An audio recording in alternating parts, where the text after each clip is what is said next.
For one view on President Trump's trade wars, we turn now to Kevin O'Leary. He's a businessman, celebrity investor, and a regular member of the show Shark Tank, where he's known as Mr. Wonderful. Kevin O'Leary, welcome to the NewsHour. Thanks for joining us.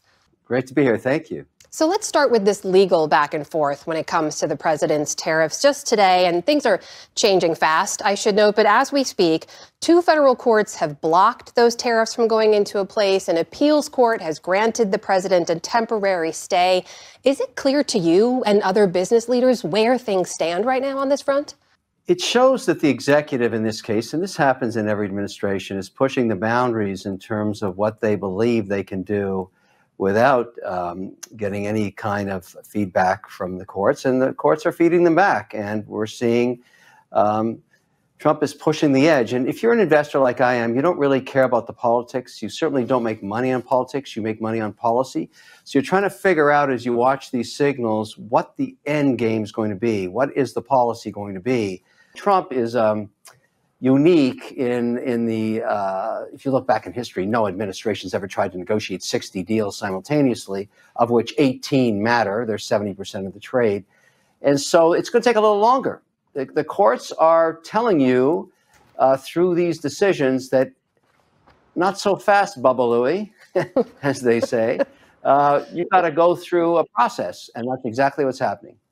Well, let me ask you about the end game and how you look at it here. I'm sure you've heard this whole taco term that's come up. It stands for Trump always chickens out, referring to the markets tumbling after additional tariff threats and then rebounding sharply when he reverses course. And the president got very angry when he was asked about that term yesterday. But by one count, Kevin, he's flip-flopped, postponed, or reversed course at least 21 times so far.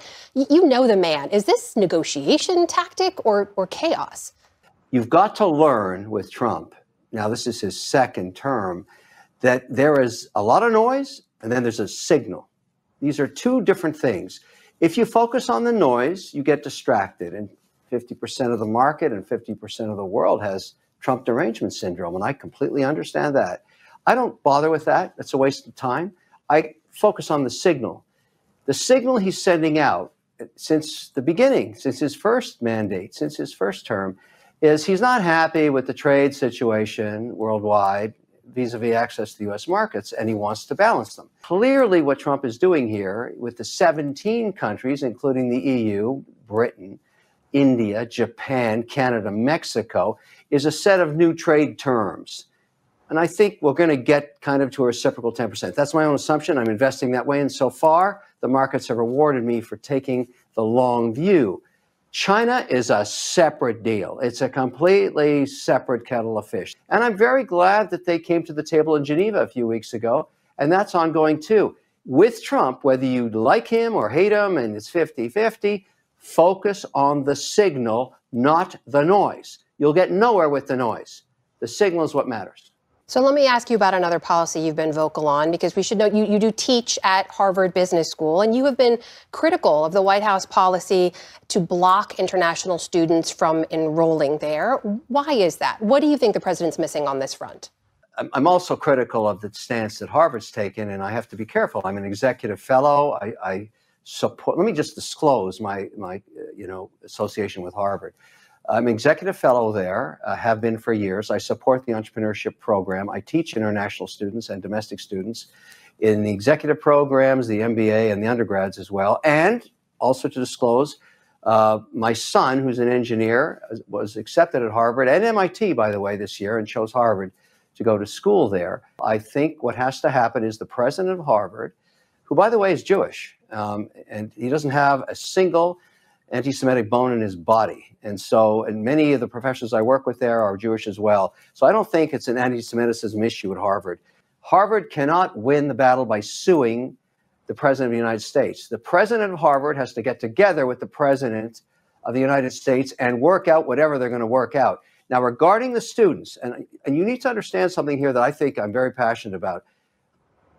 Harvard, the oldest educational institution in America, curates a remarkable cohort every year. They're agnostic to religion, to race, to geography. They find the very best of the very best of the very best worldwide, and they put them into an educational institution to advance learning to advance science, to advance research.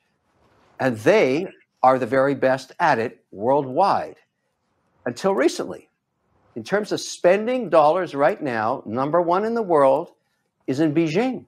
Number two is Harvard. And so America should understand we're in a race on research because this is where the science comes from.